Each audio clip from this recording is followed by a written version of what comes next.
So we're seeing a lot of churches who are also bringing in social service agencies, related ministry partners, grouping things together for help centers.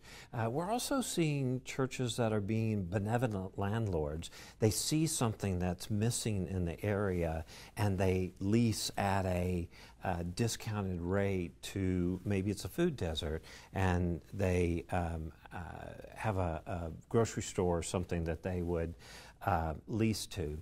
Let's talk about this issue of unrelated business income tax.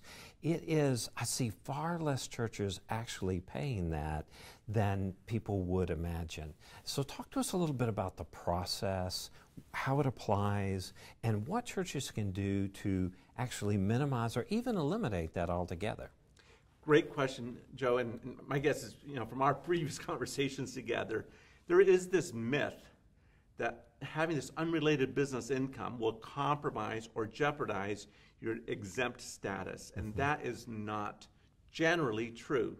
Would you just repeat that one more time, because there's the biggest question. Say it one more time. So, unrelated business income in and of itself is not cause for you to lose your tax exempt status.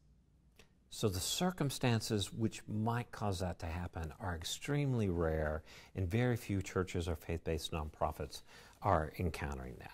That's absolutely correct. And I would say, to keep it real simple, is when the majority of your activities as a church cease to be from an exempt or charitable perspective, and you've moved to being a for-profit entity, that becomes really obvious in your missional activities. And suddenly most of your income is for-profit activities versus your services and your charitable ministry-oriented activities. You're at risk. So if you're still primarily being the church, being a faith-based nonprofit, that doesn't become an issue. Correct. What are some of the ways that you can mitigate the actual tax of the income that you're taking in? So great question. So let's just start with the whole high-level concept. We don't have time today to go into all the details, Joe. But to start with, there's really three main components to calculating if indeed you have a tax to pay. Number one is going to be your unrelated business income as a revenue stream. You're going to have your unrelated business expense and the allocated expense that goes with it, so that your bottom line is, what was the net profits from this unrelated business income activity? Then you are only paying tax on, if you will, the profits from this unrelated business activity.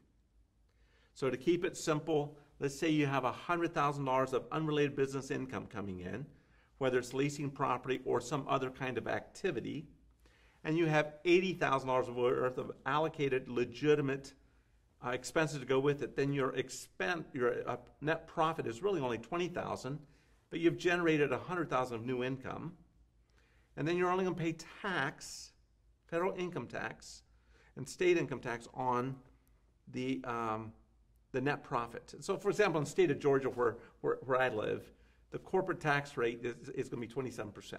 So you're really only paying 27% tax on the profits after you've deducted all the expenses on this much larger amount. So this is an area that I see churches underestimating what their expenses are. There are a number of expenses that can be applied: janitorial expenses on the building itself, interest expense on the property if there's a loan, the management of the space. There are many, many legitimate expenses that a tax professional, CPA, could help you identify that could offset the majority, if not all of it. When you look at your hundreds of clients that you're working with like this, what percent of them actually end up paying income tax based on their revenue? Very few end up paying tax, and of those that are paying tax, the amount of tax they pay is minimal. It really is. And again, I wouldn't be able to give any specifics, but again, our statement is, if you end up paying unrelated business income tax, that's a really good thing because you've made a lot of money and you've allocated your expenses appropriately and you still had plenty of extra money to do ministry on. So again, using the Georgia rate, or if you will, the corporate rate of 27%, you still, in addition to all the other revenue that you got to offset your expenses on, you still have an extra 70%, 73% of revenue you never had before for direct ministry expenses.